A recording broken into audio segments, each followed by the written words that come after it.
This week, Valve drew a line in the sand and has officially defined what a next-gen PC controller looks like. We'll talk about it. Plus, we've got news about Chiaki-ng and its latest update. And how did Valve just move us closer to a third-party release of SteamOS? All of this and more today. But before we get into it, I do want to address the fact that my voice is a little raspy. I'm a little under the weather right now, but you know what? I'm going to drink my tea and we're going to muddle through this somehow. So, thanks for sticking around. Minty. So, it's come to my attention that Steam Deck is now on Bluesky, and that makes me very happy. So Steam Deck's timeline here is full of interesting, cool stuff about Steam and the Steam Deck, and it's like the Twitter one, except it's not surrounded by gore and bots and whatever else spam bullcrap is on Twitter now. I'm also on Bluesky here at GardnerBryant.bsky.social. I've also got a Mastodon account, so you can follow me on either one. Now, I really wish that Steam Deck had a presence on Mastodon on the Fediverse, but whatever. I mean, I'll take what I can get over on Bluesky. It's better than Twitter anyway. All right, Chiaki-ng. Now, if you're not familiar, Chiaki-ng is a nifty PlayStation in-home streaming app for Steam Deck and other PCs. And they just had a new update with some major improvements. Version 9.2.1 was released on December 3rd, and it included HDR support for macOS and Windows, increased stability of motion controls, native web view for obtaining PSN tokens that makes logging in through SteamOS game mode a lot easier. There's also custom resolution setting options, and there's many other updates here. Now, I've been following the development of Chiaki since the early days of my Steam Deck coverage here on this channel, and I'm quite pleased with how it's come along in that time. You can find a link to getting started with Chiaki-ng in the description, and I gotta ask, have you used Chiaki-ng? Do you stream your PS4, PlayStation 5 games to your Steam Deck or any other device for that matter? Let me know your thoughts on the software in the comments below. And while you're down there, why not like that smash button? It's the best way to tell YouTube that you want to see more videos just like this. And on a more personal note here, if you missed the beard and the mustache and you're happy to see them making a return, you gotta get subscribed. That means you've been around for a long time, and if you're not subscribed by now, man, I could really use the support. Thanks. All right, let's get back to the news. So 2 weeks ago, we had Noah from Steam Deck HQ on our podcast Off the Console, and we were talking about the Game Awards. Well, it looks like Steam Deck HQ and my friend High Tech Lowlife are pairing up to work on their own pre-recorded Steam Deck Game Awards. Like I said, it'll be a pre-recorded show featuring games that run well on the Steam Deck. No word on what categories there will be, but those should be revealed as we approach the release date, which also we don't have a firm date yet, but it looks like it'll be coming towards the end of the month, either just before or at the start of the Steam Winter Sale. Very exciting stuff. All right, now it's time for the deals of the week. This segment is where we highlight the bundles and sales that help you grow your library of games. This week, we have 2 items to mention. First up is the Disney Classics Black Friday bundle. With this bundle, you get 17 games for just $10. This bundle comes with LEGO Star Wars: The Complete Saga, which is verified. Then we have LEGO Pirates of the Caribbean, which is playable. LEGO Indiana Jones, which is playable.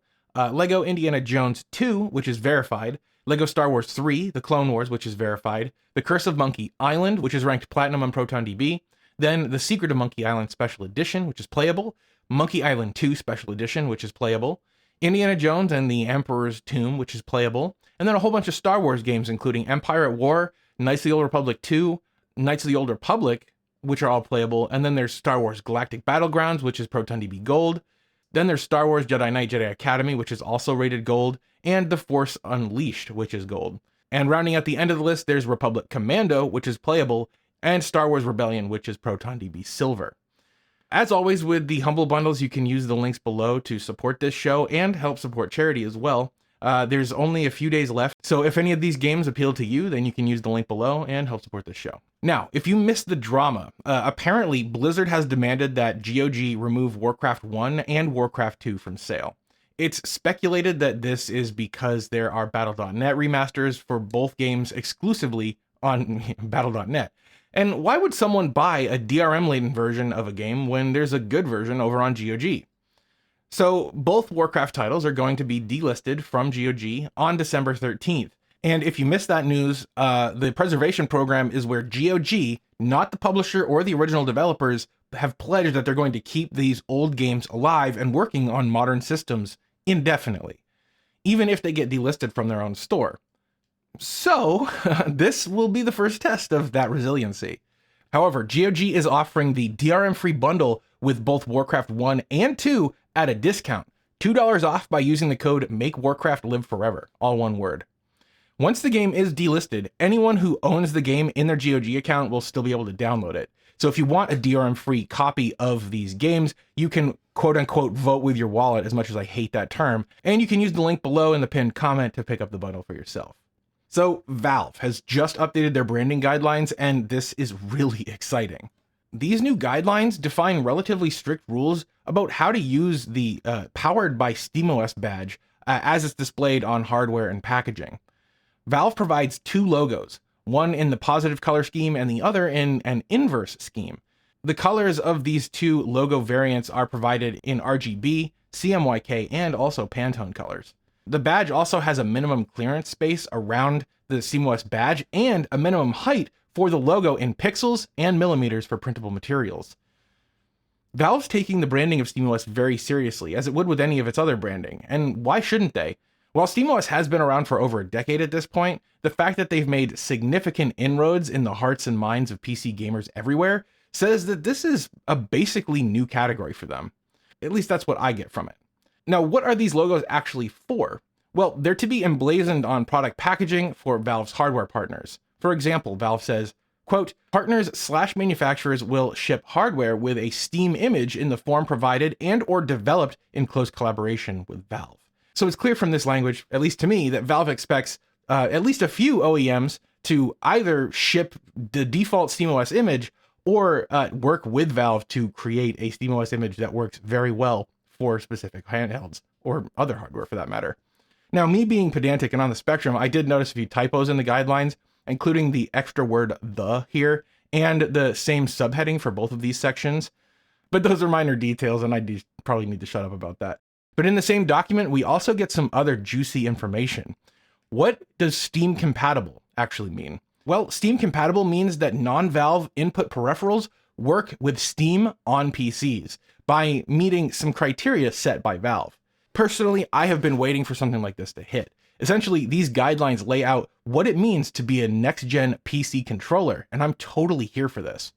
For the basics, a third-party Steam controller must have a dedicated Steam button, a dedicated quick access menu button, both view and menu buttons with glyphs that match the Steam Decks, A, B, X, and Y buttons in a layout that matches the Steam Deck, and at least two rebindable rear buttons, but there can be more, and the other ones don't have to be in the rear. However, there are two other features that are incredibly important to note. First is gyroscopic control, and second is capacitive touch sensing thumbsticks. Now, what this means is the Hori Steam Pad that was released a few months ago back in Japan and is heading to the United States soon, qualifies as Steam compatible as it exceeds the minimum specs here by having touch sensitive sticks and extra auxiliary buttons in the front.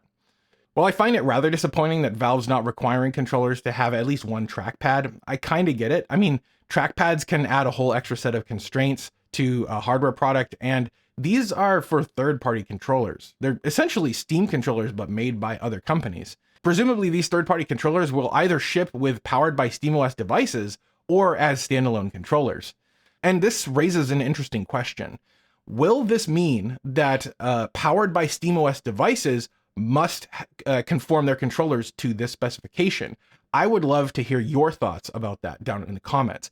That would preclude something like the Ally X from having a SteamOS badge on the outside of the box. I don't know. That's an interesting thought.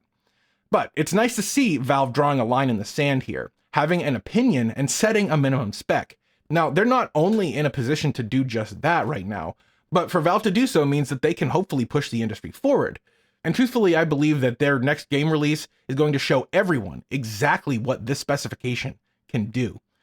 Now, overall, despite it being somewhat of a holiday week, at least here in the US, we've seen another great week of Steam Deck and Linux gaming news. I want to thank my members on Patreon and on YouTube for making this show a reality.